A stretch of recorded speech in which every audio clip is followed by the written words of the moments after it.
Welcome to the Woke-ademia podcast. This time we have Peter Love that Boghossian. name. I love that name.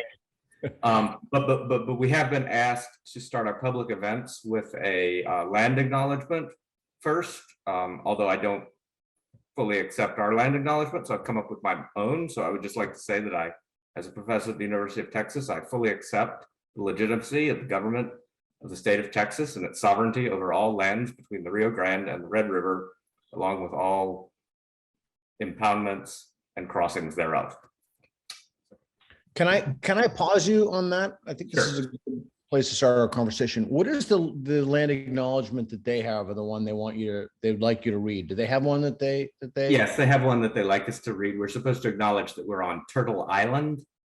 Can you please read that so we could talk about that? Let's. You have that ready? I don't. Let me see if I can pull it up really. Okay. So our official land acknowledgement says, we would like to acknowledge that we're meeting on the indigenous lands of Turtle Island, the ancestral name for what is now called North America. Moreover, I would like to acknowledge the Alabama Cushata, Caddo, Carrizo, Kamacrudo, Comanche, and it goes on and on like this for a while. And all the American Indian and indigenous people and communities who have been or have become part of these lands and territories in Texas. So that is our official land acknowledgement, which is why I feel compelled to jump in and say that I actually believe we're in Texas. Yeah, so I mean, that's interesting to me, if we can just linger on that for a moment. So often I've heard those land acknowledgements with the word stolen in them. So for example, we're on stolen land. And the thing that's very unusual to me about that is when something is stolen, what is the appropriate moral response to that? To give it back? Should we perhaps return the university to the yeah, so for example? Now your land acknowledgement didn't have that, but I've always wondered why there's literally nothing stopping universities and people from giving their land back to the native peoples. There's literally nothing stopping them. No, that's a very easy contract to write. Yeah, so I don't understand. It seems to me to be a kind of posturing. When I was on tour in Australia, I heard that and I was struck by it.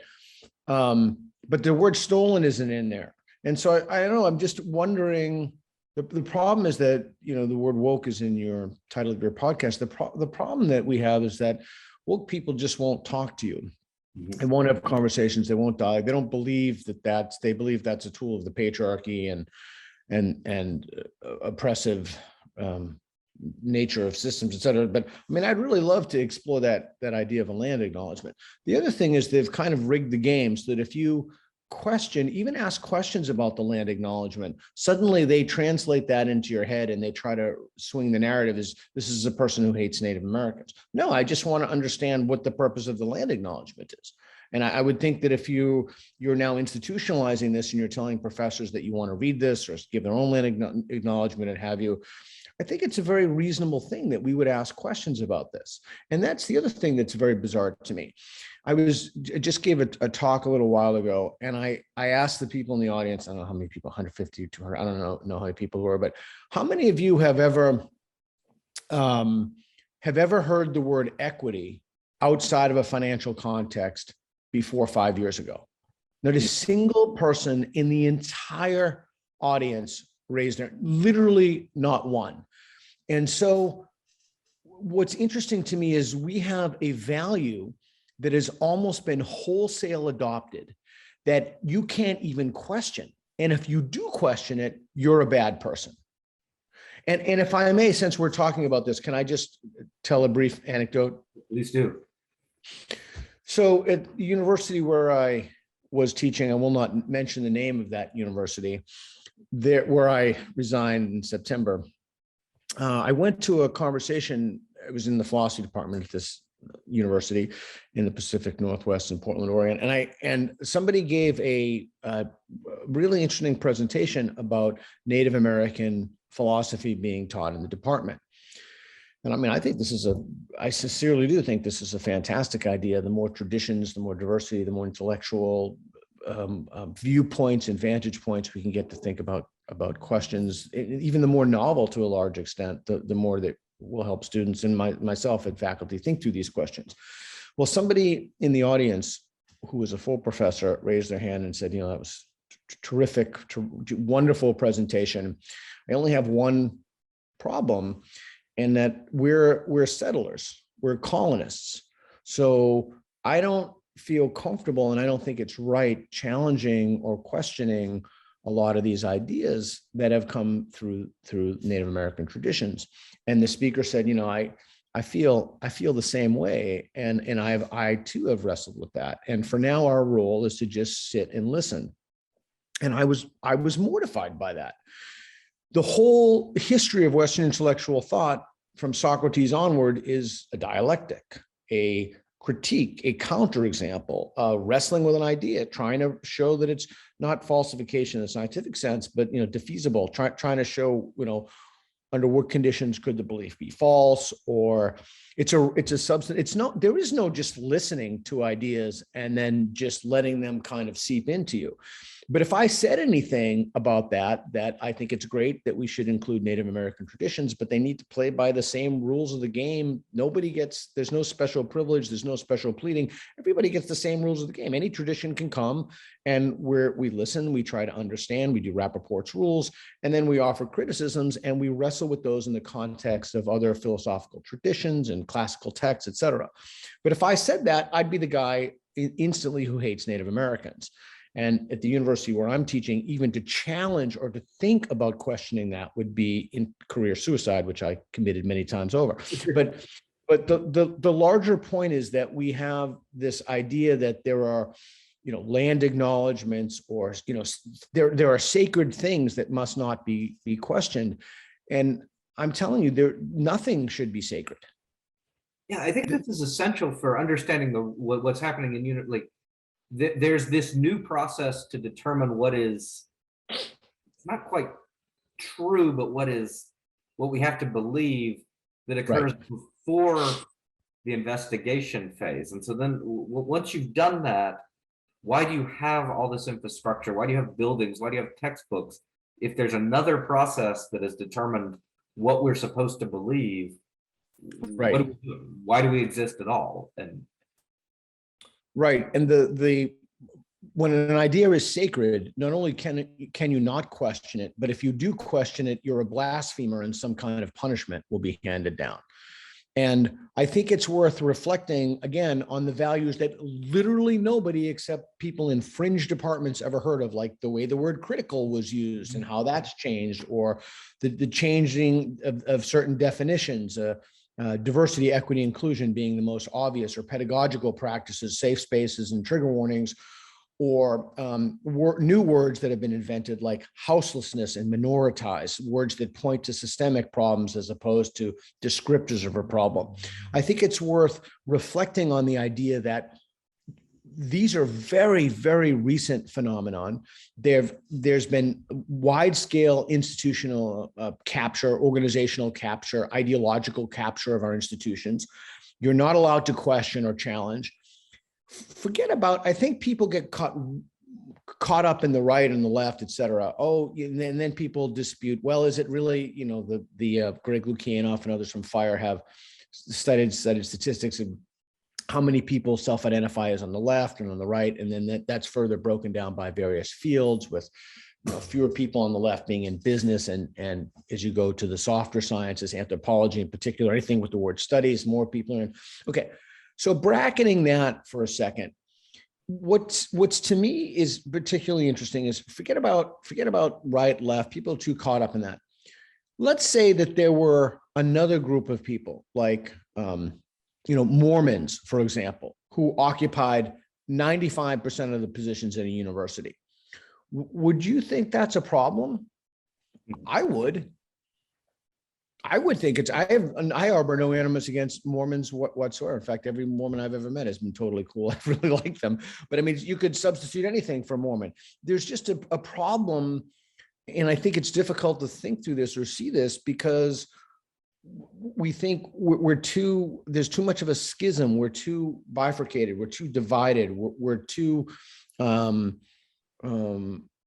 intensely involved in not even in the culture war, but in the orbit of the culture war. But just think, if any other group with any specific belief occupied positions in an academy, well, then of course some ideas would be sacralized. And what would and then what would happen when those were institutionalized? I mean, it's a problem that everybody should have a right to question and challenge these things. So this actually gets to something I've been thinking about a lot recently. That is it possible to create, like what we have seen is there was an attempt to create institutions that sort of evolved into this idea that, you know, within the institution there's a marketplace of ideas and we debate freely in the institution. Is that maybe just something that's not possible, and that instead we have to create like different institutions for different sets of ideas and have them fight it out between themselves? Can we have a university that has critical theory and Mormons, or is that just that's a great question. I think a lot of people, I don't disagree with the premise of the question whatsoever, but I think a lot of people would disagree with the question. I have a plan in my head for the next time someone disagrees at a public event. I've just been invited to a philosophy department to give a talk, and I want to know from people who disagree that having a conversation, an open conversation in the university is possible. Here's my question to you. What beliefs do you think people are concerned about who don't share your values if they think those beliefs can't be articulated in a university classroom? Like, what would examples of that be for someone who thinks that there is a problem with free speech? Like, say, not even 10 of them, 5 of them. What would 5 of those things be? And I think that we've created a culture right now where people are pretending to believe things that are clearly false, right? Or they have no evidence for, it's completely unsubstantiated, or there's actually evidence against. And examples of this would be, for example, or they have straw men for things. You just don't like trans people, as opposed to no, I've never met a single person who's against a trans man in sports. I've never even heard an argument for it. They're against trans people born biologically male who are at some point either self-identify or meet certain criteria, participating in women's only sports. And so we were asking people to pretend or change their conceptions of fairness. But what we've done is we've created a culture in which people are utterly terrified to even either voice their sense of wonder or ask questions or ask for evidence. I mean, I know personally from my experience, when I've asked for evidence for things and not even wading into the trans issue, people have told me that my asking for evidence is itself a microaggression. I mean, amazing. I mean, asking for evidence should never be a microaggression.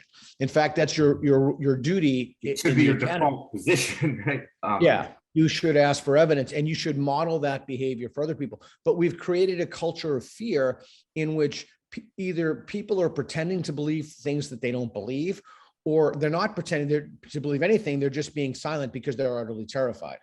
Yeah, and I guess I'm also wondering, I guess where you're coming from, a lot of that fear seems legitimate. Like people really actually did things to you and your friends, right, in the Northwest. But how much, like, I can't quite tell how much of the fear is that something bad is actually going to happen to me versus just people aren't going to. Well, but here's the way to figure that out, which is exactly what I said before, is find people who disagree with you. And at public meetings, you ask them that question. And again, I've just been working out this myself. I just thought of this the other day. You just ask them that questions. What do you think are 5 things that I don't think that I can say in the classroom? And press them to that. And they can't get out of that by saying, well, you can say anything you want. That's not what I'm asking. I'm asking you what you think I think 5 things I couldn't say in the classroom are. And then just wait to see what their response is. And then what I would do is I would tell them 5 things, and I would say, I would like you to repeat the things that I think I can't say. And then I would tell you them, and I can think of what they are, 5 things easily. I can think of like 50 things. And then if they don't repeat them, doesn't that make your point? Or if you say, well, I don't want to repeat them, that's undignified, or that's racist, or that's homophobic, or that's oppressive, or it's against snails, or whatever. I mean, doesn't that just reinforce the idea that there are some things that can't be said? Now, that doesn't mean the things that can't be said should be said. But that means that the things that you think can't be said actually can't be said, because if they could be said, then they'd say them. So there are things that actually can't be said. But the overarching, that's what happens when you create climates of fear. You create climates of fear and people are unwilling to say what they honestly believe. And so to tie that in, so you're talking about definitions. A lot of this relates, the umbrella term that seems to be doing a lot of the work here, my sense is inclusion. Correct. Inclusion says, and there's some videos of me and the president of the University of Texas going back and forth on this, where he ultimately told me if I didn't want to be inclusive, I probably didn't belong here. Fortunately, he can't fire me quite yet. But this idea of inclusion is, I guess, and you probably know this, but it seems like the idea is you can't say things that make certain people uncomfortable, and that's what they use that inclusion for. Is that a fair way to describe it? Here's the way to think about inclusion. I'll tell you what inclusion, the way that's used in the literature, and then I'll tell you the way that it's not. So an inclusive space is by definition a welcoming space. I have a 1-minute video series on this where I translate woke-ish into everyday, I think it's called a woke-ish, woke in plain English. I translate woke-ish into English. And so an inclusive space is, inclusion is welcoming, and everybody wants to feel welcoming. I mean, literally, almost nobody would not want a space in which people feel welcome. But in order to create a space in which people feel welcome, you have to make sure that people aren't offended in that space. And then the way to make sure that people aren't offended, because if they're offended, then by definition, they won't feel welcome. So in order to do that being to create a space in which people feel welcome and they're not offended, you have to limit speech. So an inclusive space is a space that restricts speech. That's what inclusion means. Inclusion is not getting people in a wheelchair in there, or being, African-American in there, or whatever. That's not how the term is used. When you hear the word inclusion, or when you see it in your kid's email from your kid's school or from your dean, or that's what they're talking about. They're talking about restricting speech. And then they definitely don't think you should feel included if you don't accept diversity, equity, and inclusion as governing principles, right? So they have some ability to say certain groups should be included under inclusion, but if you have bad views, is there a logically coherent mechanism for deciding who should be included, who should feel included, or is it just ad hoc? So do you remember, of course you're old enough to remember I don't know how old you are, but you're old enough to remember the President Reagan's debates. Do you remember that? Yeah. I'm not old enough, but I do, because anyway, he debated Mondale, and he had a great line. I think he used it twice in different debates. There you go again. Mm-hmm. So with all due respect, I'm going to say that to you. There you go again. You're talking about logic and evidence, and these people, their logic and evidence are tools of the patriarchy. They're racist instruments. Why would we go to logic and evidence? I mean, logic and evidence is the master's tool, cannot disable the master's house. Logic and evidence were the things that created racism and the patriarchy. They created the unequal systems that we have now that are responsible for disparate outcomes. So why would we use the very tools that we know can't disable the systems of oppression? Even language, speaking, platforming. Yeah, so there you go again. Yeah. So this dives into something I don't get a lot of chances to talk to philosophers. So I want to, all of this stuff kind of comes out of this postmodern movement. Right. And this thing has always bothered me. It's the postmodernists are very attached to the idea that there's no way to access objective truth. Right. Yeah. So are you looking for the Cliff Notes version of that? Yeah, so there's, I mean, that's roughly, but then at the same time, these people act as if they're in sole possession of the truth, right? And is it just the fact that they don't have to engage in logic? No, it's more nuanced. It's more nuanced and complicated than that. The bottom line is that there's no God's eye view. There's no view from on high in which it doesn't mean that a lot of people mistake it for meaning there is no truth. That I don't know maybe von Clausewfield in pedagogy is claiming that, but almost nobody is claiming like the radical constructivists. Like you just don't see that. What you see is people arguing that like Foucault, it's that access to the truth is mediated through power relations. In other words, your situatedness in a particular perspective gives you a certain view on what is perceived to be true. And so it's not that there is no truth. I know you didn't say that, but and then the second half of what you said is that they're in possession of objective truth. That's not what they think. What they do is they make the shift to lived experience. I'm sure you've heard that. And so there's a kind of primacy of lived experience.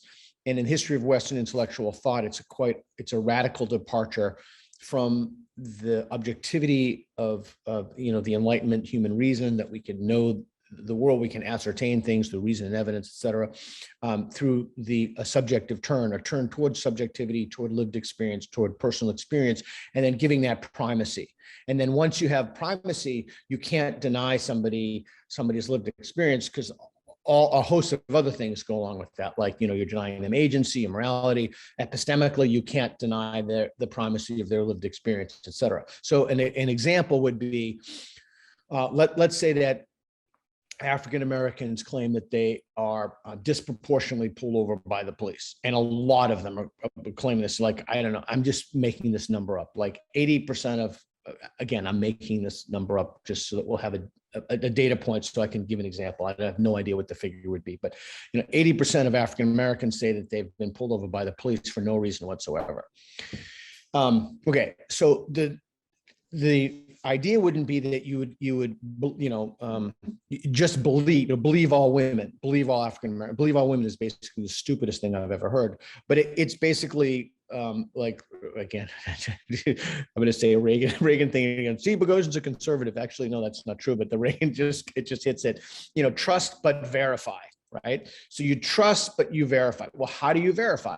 You verify through the tools, the best available evidence, tools, science, by maybe you do some survey data and reinforce that. And then maybe you look at the when police call in the license plate, maybe you look at self-identification on licenses to see what percentage of African Americans are pulled over, and then you match that with the type of cars they have or what have you, and what the neighborhoods they're in, and the neighborhoods are white or black. But anyway, we know how to adjudicate these problems, and we know that science is the best way to do so. So one's lived experience might be a reason to inquire into a subject, but it can't be the be and end all of what the truth is, because we can figure out things through data and science, evidence, basically.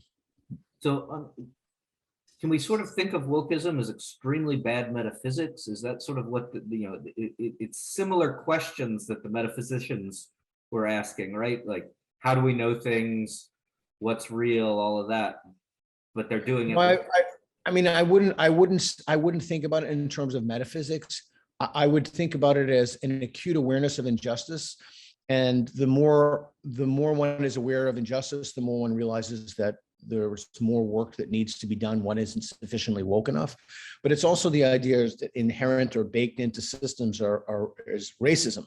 All kinds of systems that we see in the West, and the police, in the recent attacks on the police, are kind of the last line of defense that protect the system. So if we take the police down, then the system could fall. But the system itself is inherently problematic. It denies agency, and it's inherently racist and bigoted and oppressive, et cetera, et cetera. And so once one is in that mindset, then I think that it's like a perpetual grievance that one has. And so they really, the two words that stick out to me a lot are this kind of disrupt and dismantle, right? And these are correct. This is kind of the end game, right? And they seem to be fairly clear that they want to completely undo existing structures in favor of. Correct. And James Lynn, Helen Pluckrose in Cynical Theories talked about dismantle and disrupt, and it has a history, it has a pedagogy, a pedigree in the literature. And but I interrupted, but I just wanted to throw that book out in case anybody's listening or watching this podcast. You're like, oh, well, where could I go to learn more about that? Well, you could go to Cynical Theories, and then Helen has a new book coming out again about postmodernism and what she calls applied postmodernism. Yeah. So all of this put together, if have we lost universities to this mindset already? Yes, they're done, and I wish them a swift death. And that's why I'm adamantly opposed to like the Free Speech Union and people who are trying to fight for folks' rights. I respect what they're going to do. And in 2012 to 2015, I would have been, or maybe even 16, maybe even up to 2018, I would have been right there with them. But I think that it's time for the universities to die, and it's time to build new institutions. And it's time to get out of the grip of ideologues, which have limited discourse. I mean, it's not only that they've taught people nothing, it's that they've given them a backward roadmap to reality. I mean, imagine thinking about the classroom and walking into a classroom and thinking you have the right answers to moral questions, and then you're testing people on that. And these have become ideological sinkholes. They've become places where wonder goes to die, like Twitter, wonder goes to die there too. But, and I also think that's one of the reasons you see the tremendous popularity of people like Joe Rogan. Why? Because people want honest conversations. They want to speak, they want to ask questions, things about they're curious about. Aristotle says, people want to know, all people want to know. And I actually think people really actually do want to know. And we have a system right now in which we have ideologues in control with no hope of getting them out. And keep in mind that if the Biden administration cancels student debt, that would be literally the worst thing that could happen, because then those fields that are already out in la la land, they'll have no reason to tether themselves back into reality. And so we have to build new institutions. And so like the University of Austin. Yeah. So any updates on that? That you could share? Yeah, I think it's going well. I'll be there in June. So I'll be and where are you again? What city are you in? I'm in Austin. Okay, so we should definitely hang out there. I'm finding places to go and do jujitsu down there. June is a terrible month, but hopefully they'll be air conditioned.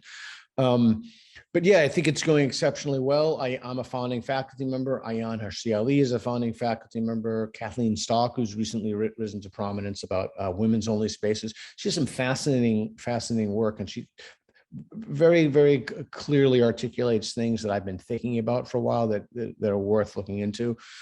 Yeah, and that the first classes are the forbidden classes. So I'm going to go in there and I'll do the first hour or two of each class. So people won't be just launched into a controversial or difficult conversation. I'll offer them tools about what do you do if you're offended, how to ask Socratic questions. Because you have literally written the book on how to have difficult conversations. So that's what I'll be doing, how to plumb someone's epistemology, etc.